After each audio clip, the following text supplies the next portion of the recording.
Horrors of Thanksgiving and America as a white future minority. Coming up. Far and away the most massive genocide in the history of the world. The lowest life expectancy in the West. And the year the U.S. will turn native.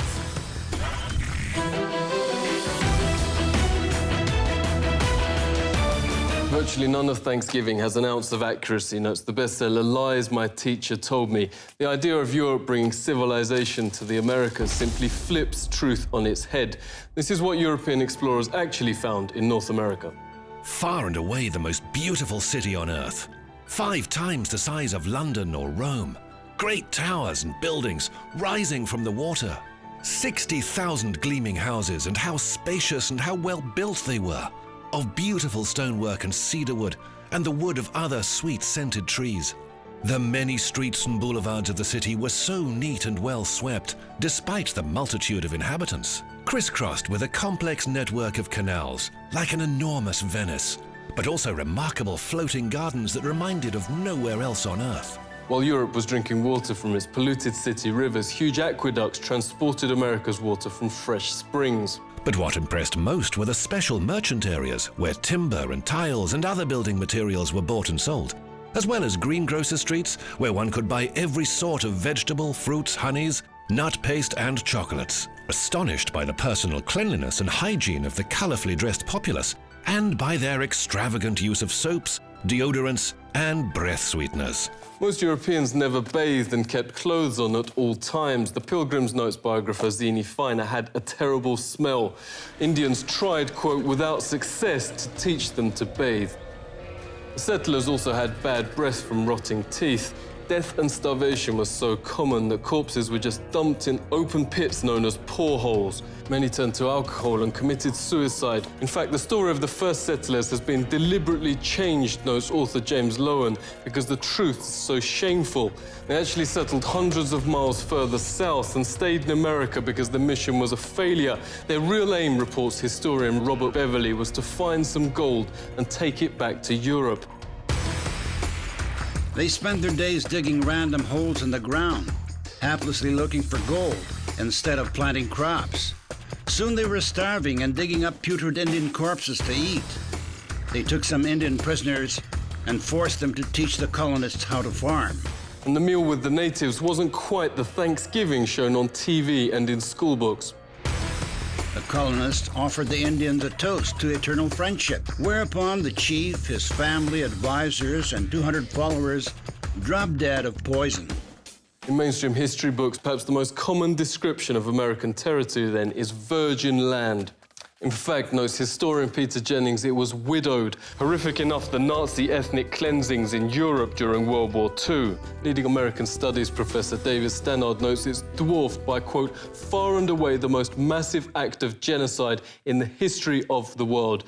The death of 100 million indigenous people in the, quote, American Holocaust. Some from disease, but also vast numbers from a deliberate policy aimed at wiping out the race that mainstream history books continue to pretend never happened. He knows when Heinrich Himmler called the final solution, quote, delousing, Himmler was only echoing the Pilgrim Army's rallying cry, nits make lice, nits being Indian babies. This was a map of Indian nations across the US. 80% of the first government's entire budget went on attacking existing Indian settlements to take their developed farmland. The settlers would most probably not have survived, writes Jennings, on their own. 95% of America's entire population was then wiped out. American Holocaust notes there is documented evidence of colonist leaders going town after town, deliberately killing all men, women and children. Yet school texts and history books remain silent. Orders came from the very top. Under the direct order of George Washington, at least 28 of 30 Seneca towns and all the towns of the Mohawk, Onondaga and Cayuga were simply obliterated. George Washington wrote the Indian country, quote, must be destroyed.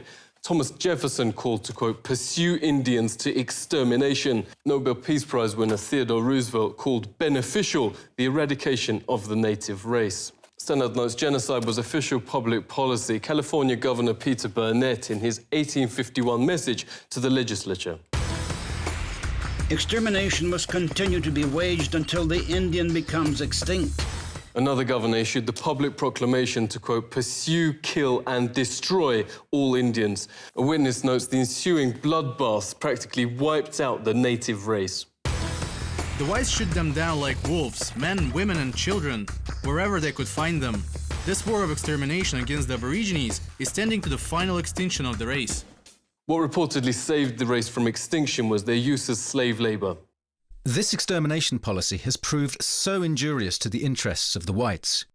Indian labour is indispensable. Highly prized slaves were Indian girls as young as 3, said the Marysville Appeal, for fulfilling double roles of labour and of lust. Phil Lane Jr. is hereditary chief of Ihanktonwan First Nation. Phil, really great to see you. What facts are being airbrushed out of history? Practices were that sometimes you don't want to speak about. And they not only wiped out most of the people, but the way they did it, the greatest loss of people any time in history. Cultural genocide is still being waged on surviving Indians, reports Truthout. From the start of the 20th century, children were forced into so-called Indian boarding schools, designed to, quote, kill the Indian in them, according to the system's founding father, Richard Pratt. Indians are obliged to change their name to a Western one like Tom, made to dress and style their hair like whites. Indigenous Americans are also forced to adopt Christianity and all other parts of Western culture. Lenore Stiffarm witnessed the abuse firsthand. Thank you so much for speaking to us. Can you tell us what happened?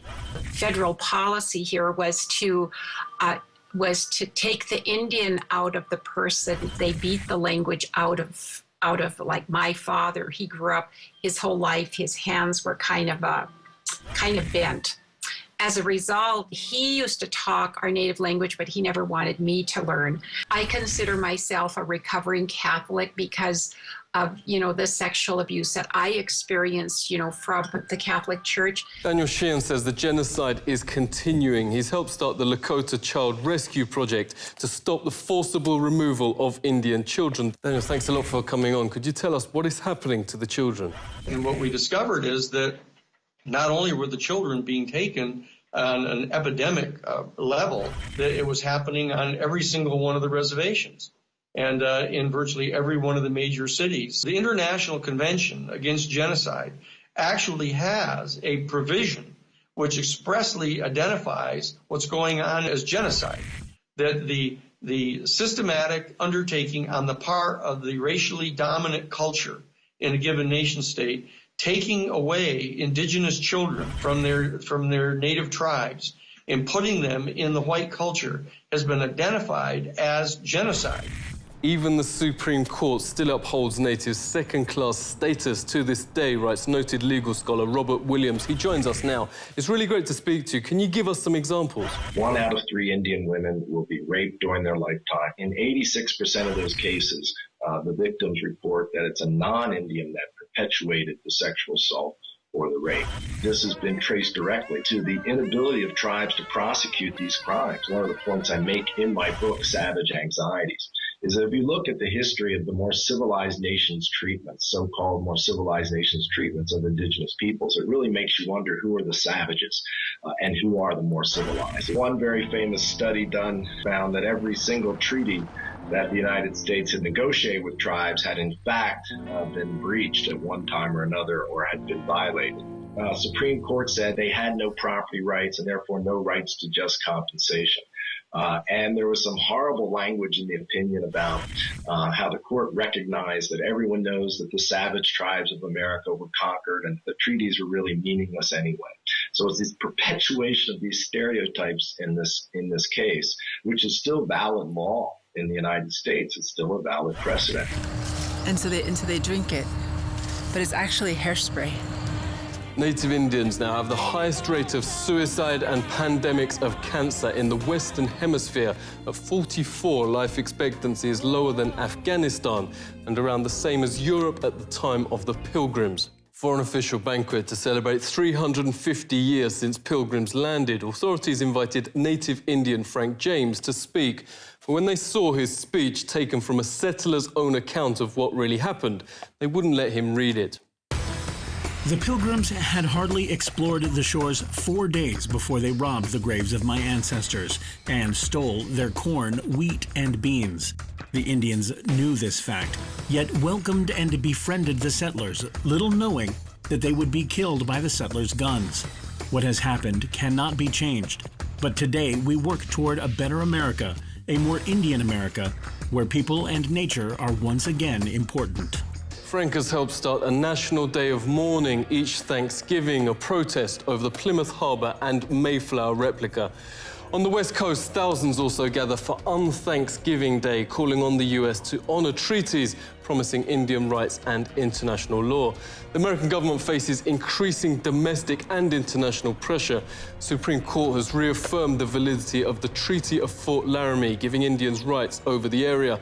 The United Nations, despite 4 countries voting against, Australia, New Zealand, Canada and the United States, passed a resolution declaring Indigenous peoples' right to self-rule. The UN is also calling for the states to return to Indian tribes their stolen land. The Mexica movement wants to bring Indigenous people of America in a single nation without, it says, the artificial borders created by Europeans. Movement's director, Olin Tezcatlipoca, joins us. Really great to see you. You say the demographics are on your side. We are projected to be the majority in the states of California and Arizona, and basically the Western United States. In the next 50 years, we're going to be the majority in the United States of America. For the European who's scared about all this, I'd say pull a seat over, because that's what we've been doing for 500 years. We've been scared of all of the monstrosities that Europeans have done to us. They've exterminated 95% of our population. They've stolen 100% of our land. They've left us in poverty on our own land. Many cities throughout the US are already majority Indigenous. In 8 years, 8 more states are projected to be white minority. In 30 years, that will apply to the United States as a whole. The reaction of certain Americans is already causing some surprise. Seek truth from facts. This is The Truth Seeker.